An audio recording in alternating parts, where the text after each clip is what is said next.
While fairness is the hallmark of good journalism, false equivalency all too often these days can be a fatal flaw. If I say that the world is round and someone else says it's flat, that's worth reporting. But you might also want to report on a bunch of scientific evidence that seems to support the notion that the world is round. A job well done is about more than just handing someone a microphone. It would be better served if billions of dollars in free media came with serious accountability, especially when politicians issue unworkable plans or make promises they can't keep. And there are reporters here who know they can't keep them. I know that's a shocking concept.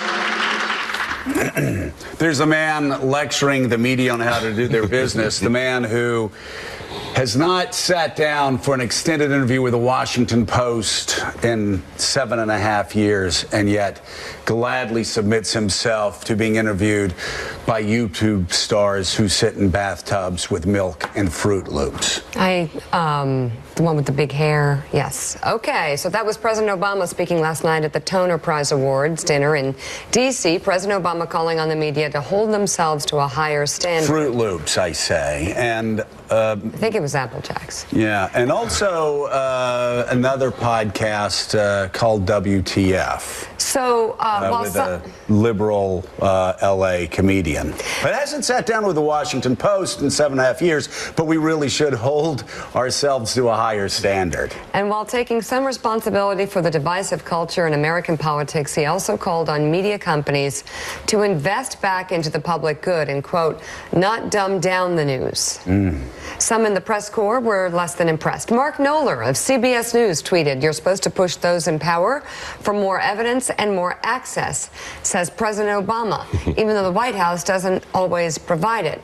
Sam Stein of the Huffington Post tweeted, "After this barn burner from Obama on the responsibilities of robust press coverage, I'm eager to see the spike in on the record White House briefings." And Callum Borchers of the Washington Post tweeted, "Obama is right about a balkanized media problem, but he contributed to it." And I think you were alluding to that, Joe? Well, yeah. I mean, the president, and that column, Jim Vandehei, yesterday accurately talked about the hypocrisy of the president complaining about the balkanized treatment when he himself went more times than not to those who would provide him the easiest questions, and he would be speaking to his audience directly. Well, I think it goes to his comment about false equivalency. I think his definition of that would be not giving more weight to his position, and I think therefore he goes to friendly media outlets and does avoid a lot of the tough scrutiny. And also I think one of the big critiques you'll hear from investigative reporters at Politico and other organizations is